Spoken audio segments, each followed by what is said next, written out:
पालघर जिल्ह्यात अवकाळी वादळी पावसामुळे किनारपट्टी भागातील मच्छीमार बांधवांवर मोठे संकट ओढावले आहे।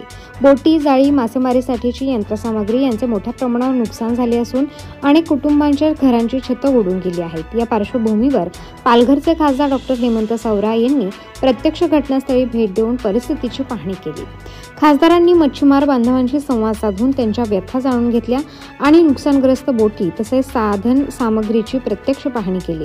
त्यांनी प्रशासनाला तात्काळ पंचनामे करून नुकसान भरपाईची प्रक्रिया सुरू करण्याच्या सूचना दिल्या।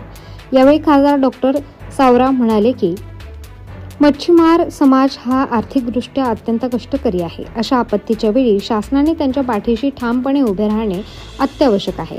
सध्याच्या शासकीय नियमानुसार नादुरुस्त बोटींना आणि अन्य नुकसानग्रस्तांना दिली जाणारी मदत अत्यंत अपुरी आहे। त्यामुळे या नुकसानग्रस्तांना योग्य तो मोबदला मिळावा यासाठी मी स्वतः मुख्यमंत्री आणि मत्स्य व्यवसाय मंत्री यांच्याकडे तोक्ते चक्रीवादळाच्या वेळी ज्या पद्धतीने विशेष आर्थिक मदत जाहीर करण्यात आली होती त्याच धर्तीवर याही वेळी विशेष आर्थिक पॅकेज जाहीर करण्याची मागणी केली आहे।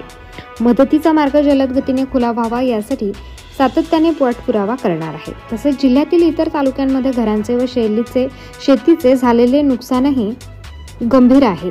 या ठिकाणीही तातडीने पंचनामे करून शासकीय आर्थिक मदत मिळवून देण्यासाठी आपण प्रयत्नशील असल्याचे त्यांनी सांगितले। या दौऱ्यात मच्छीमार संघटनांचे पदाधिकारी, स्थानिक ग्रामस्थ तसेच प्रशासकीय अधिकारी उपस्थित होते। या बातमीचा आढावा घेतला आमचे प्रतिनिधी रघुनाथ गांगुर्डे यांनी। पाहूया।